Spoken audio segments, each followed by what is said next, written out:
ជំរាបសួរលោកគ្រូខ្ញុំមកថ្ងៃនេះដែរខ្ញុំក្រុម SP 2.6 ថ្ងៃនេះដែរខ្ញុំបង្ហាញលោកគ្រូតកតងជាមួយនឹងការ install ទៅលើ NGINX ចឹងដំបូងគឺយើងត្រូវវាយពាក្យ sudo apt install ទៅលើ NGINX ហ្នឹង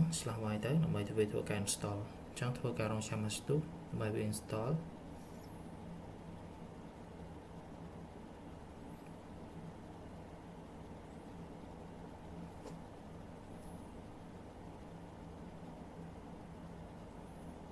អូខេចឹងបន្ទាប់ពី install រួចគឺយើងត្រូវវាយត្រូវ enable ទៅលើ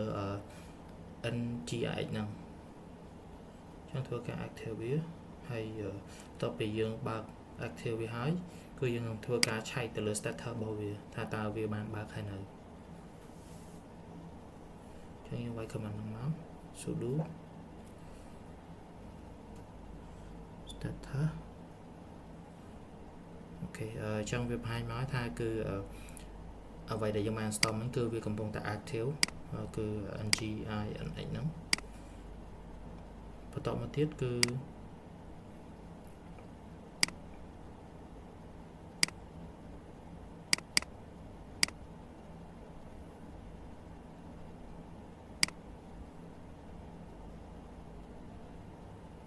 អូខេចឹងខ្ញុំចូលមកក្នុង file Zilla ហ្នឹងមកដើម្បីធ្វើការimport ទៅលើ HTML file ចឹងកន្លែងនេះយើងត្រូវចូលទៅកាន់ AWS ដើម្បីធ្វើការ copy ទៅលើ IP របស់យើងដើម្បី connect ជាមួយនឹង file Zilla ហ្នឹងយើងផាស IP របស់យើងចូលមកវាជា connect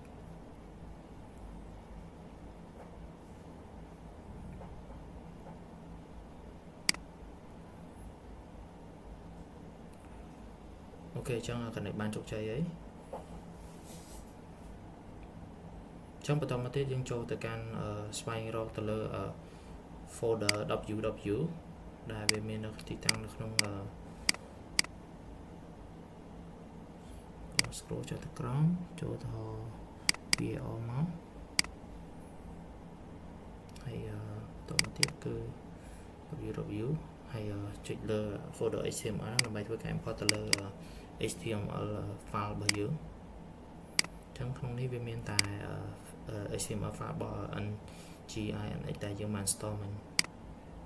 ចឹងបន្តមកឡើយនេះគឺយើងធ្វើការ import ទៅលើ file HTML របស់យើងដើម្បីធ្វើការ test វាអូខេចឹងបន្តមក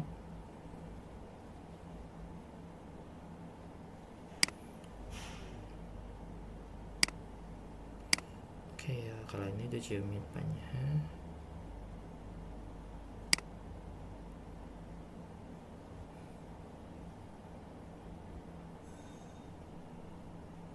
អូខេកន្លែងនេះយើងត្រូវវាយបញ្ចូល command បន្ថែមគឺ sudo cmod ហ្នឹងបន្តមកតទៅពីវាយ command ហ្នឹងហើយយើងនឹងឆែកទៅមើលក្នុង list របស់ folder ហ្នឹងថាយើងមាន file HTML ប្រមាណអូខេចឹងវាមានតែមួយចឹងបានន័យថា file HTML ដែលយើងបញ្ចូលមិញហ្នឹងគឺវាមានបញ្ហាឬក៏យើងបញ្ចូលអត់ត្រូវimport វាអត់ត្រូវចឹងម្ដងទៀតយើង import មក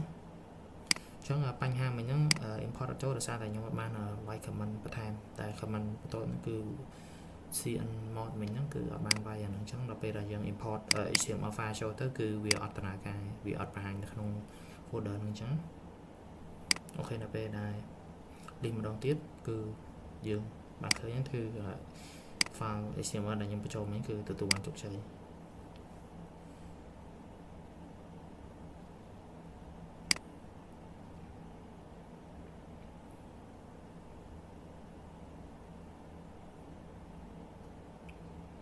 ចាំបន្តទៀតគឺយើងត្រូវវាយទៅលើ command reload ទៅលើ NGINX ហ្នឹងចឹងធ្វើការ reload ហើយបន្តមក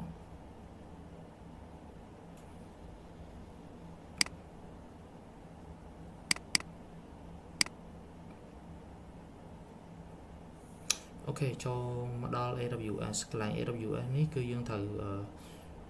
យក public IP របស់យើងហ្នឹងដើម្បី search ផាសវាចូលទៅក្នុង web browser របស់យើងទៅ ដើម្បីវាចង់ដឹងថាតើវាបានបង្ហាញនៅ index ហ្នឹងអត់ចឹងកន្លែងនេះគឺវាបានបង្ហាញ index ចឹងមកន័យថាគឺ config មួយហ្នឹងគឺទទួលបានជោគជ័យចឹងមកន័យថាវាត្រឹមត្រូវហើយអរគុណលោកគ្រូដែលបានទស្សនា